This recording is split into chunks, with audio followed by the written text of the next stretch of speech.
स्वागत है हमारे YouTube चैनल कानून वाला पर। दोस्तों, इस वीडियो में हम लोग ज्यूरिस्प्रूडेंस के टॉप 20 क्वेश्चंस के बारे में चर्चा करेंगे जो MCQ रहने वाले हैं। और किसी भी जुडिशरी के एग्ज़ाम्स में, चाहे आपका APO हो या ADJ हो या PCSJ हो, अदर स्टेट के भी जो एग्ज़ाम होते हैं उनमें महत्वपूर्ण भूमिका निभाने वाले हैं ये टॉप 20 क्वेश्चन। ठीक है, इसके साथ साथ आपके यूनिवर्सिटी एग्ज़ाम होते हैं जिनमें LLB और BLLB के जो एग्ज़ाम्स होते हैं इसमें भी ये महत्वपूर्ण रहने वाले हैं। तो चलिए स्टार्ट करते हैं। हमारा पहला प्रश्न है कि निम्नलिखित में से कौन सा सिद्धांत नैसर्गिक विधि की विचारधारा से संबंधित है? A सम्यक प्रक्रिया का सिद्धांत, B प्रतिस्थापित प्रत्याभूति का सिद्धांत, C पक्षपात का सिद्धांत या फिर D युक्ति युक्तता का सिद्धांत। हमारा सही उत्तर है B प्रतिस्थापित प्रक्रिया का प्रतिस्थापित प्रतिभूति का सिद्धांत जो है वो नैसर्गिक विधि की विचारधारा से संबंधित नहीं है। इसके बाद अगला प्रश्न है हमारा दूसरा कि निम्नलिखित में से कौन विधिशास्त्री नैसर्गिक विधि से संबंधित नहीं है? A Rousseau, B Stoics, C Aquinas या फिर D कैल्सन।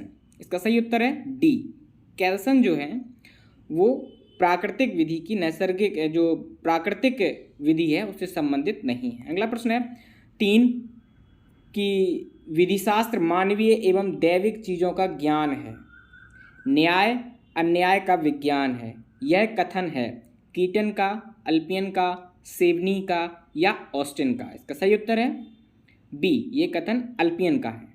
अगला प्रश्न है किसने कहा कि विधिशास्त्र विधि का नेत्र है? मैन ने, पाउंड ने, सेवनी ने या लास्की ने। इसका सही उत्तर है D लास्की ने कहा था कि विधिशास्त्र जो है वो विधि का नेत्र है। ठीक है, अगला प्रश्न है हमारा कौन विधिशास्त्र को नियमों की व्यवस्था के रूप में देखता है? ऑस्टिन, सामंड, हार्ट या हॉलैंड। सही उत्तर है इसका C जो हार्ट हैं HL हार्ट, ये विधिशास्त्र को नियमों की एक व्यवस्था के रूप में देखते हैं। ठीक है, अगला प्रश्न है हमारा 6 नंबर किसने विधिशास्त्र को अधिवक्ताओं की बहिर्मुखता कहा है? A Sevni, B Julius stone, C Salmond या फिर D बर्कलैंड।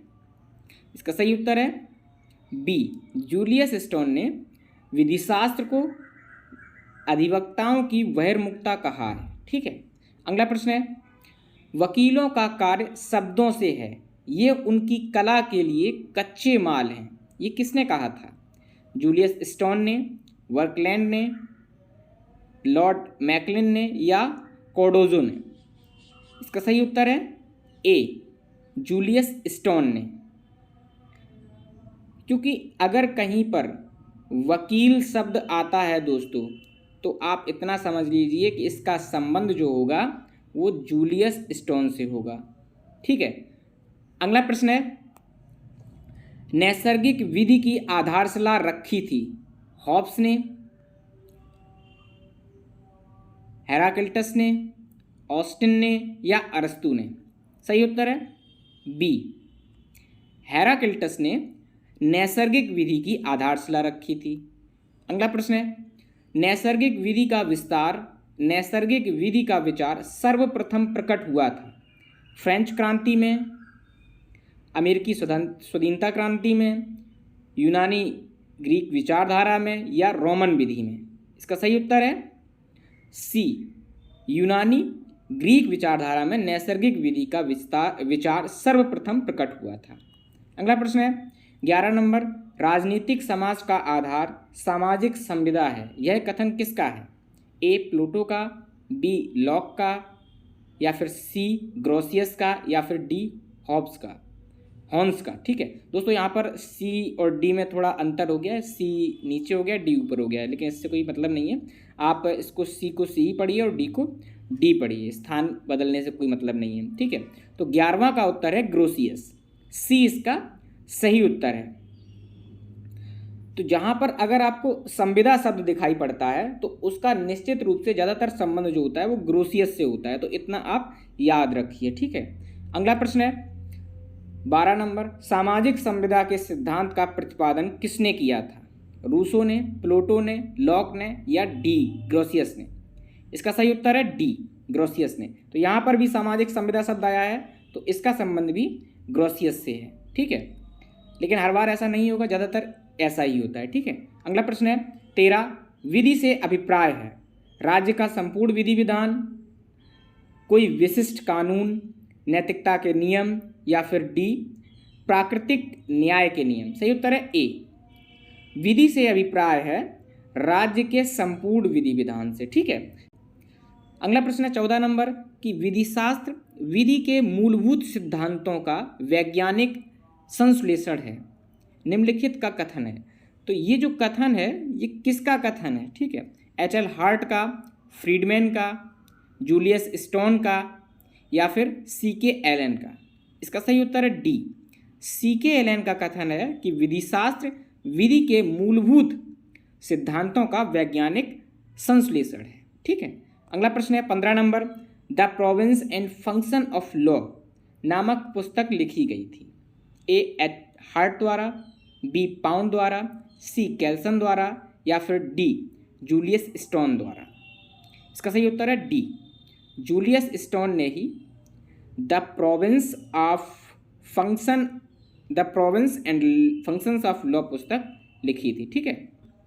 अगला प्रश्न है 16 नंबर, विधि अनिश्चित है और विधि की निश्चितता एक विधिक कपोल कल्पना है, यह कथन है जेरेम फ्रैंक का, होम्स का, ग्रे का या फिर डी. लेविन का? इसका उत्तर है ए, जेरेम फ्रैंक ने दोस्तों कहा था कि विधि अनिश्चित है और इसकी निश्चितता की कल्पना, मतलब इसकी निश्चितता की अगर कोई व्यक्ति कल्पना करता है तो एक विधिक कपोल कल्पना है, ठीक है। तो जेरेम फ्रैंक। अगला प्रश्न है 17 नंबर, विधि शास्त्र विधि के आवश्यक सिद्धांतों का वैज्ञानिक संश्लेषण है, किसका कथन है ये? एलन का, बेंथम का, हॉलैंड का या फिर डी. ऑस्टिन का? इसका सही उत्तर है ए, ये C.K. एलन का कथन है कि विधि शास्त्र जो है वो विधि के सिद्धांतों का वैज्ञानिक संश्लेषण है, ठीक है। अगला प्रश्न है 18 नंबर, निम्नलिखित में से कौन सा सिद्धांत नैसर्गिक विधि की विचारधारा से संबंधित नहीं है? ए. सम्यक प्रक्रिया का सिद्धांत, बी. प्रतिस्थापित प्रत्याभूति का सिद्धांत, सी. पक्षपात का सिद्धांत, डी. युक्तियुक्तता का सिद्धांत? इसका सही उत्तर है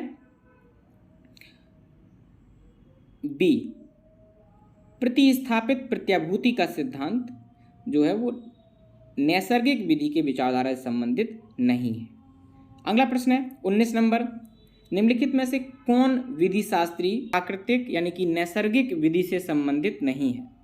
पहला नंबर रूसो, दूसरा एक्विनोस, तीसरा स्टोइक्स या फिर चौथा कैल्सन? इसका सही उत्तर है डी, कैल्सन जो है वो प्राकृतिक विधि शास्त्र से विधि से संबंधित नहीं है, ठीक है। अगला प्रश्न है 20 नंबर, प्राकृतिक विधि के संबंध में यूनानी दर्शन का जन्मदाता कौन है? ए. सुकरात, बी. स्टोइक्स, सी. अरस्तु या फिर डी. प्लेटो? सही उत्तर है ए, सुकरात जो हैं वो प्राकृतिक विधि के संबंध में यूनानी दर्शन का जन्मदाता, इन्होंने ही यूनान में प्राकृतिक विधि का जन्म इनसे ही जुड़ा है, ठीक है। तो यहाँ पर हम लोगों के 20 प्रश्न पूरे हो गए हैं। मिलते हैं अगले पार्ट में अगले 20 प्रश्नों के साथ। तब तक के लिए आप सभी का बहुत बहुत धन्यवाद और कृपया करके हमें फॉलो ज़रूर करें फेसबुक, इंस्टाग्राम और यूट्यूब पर।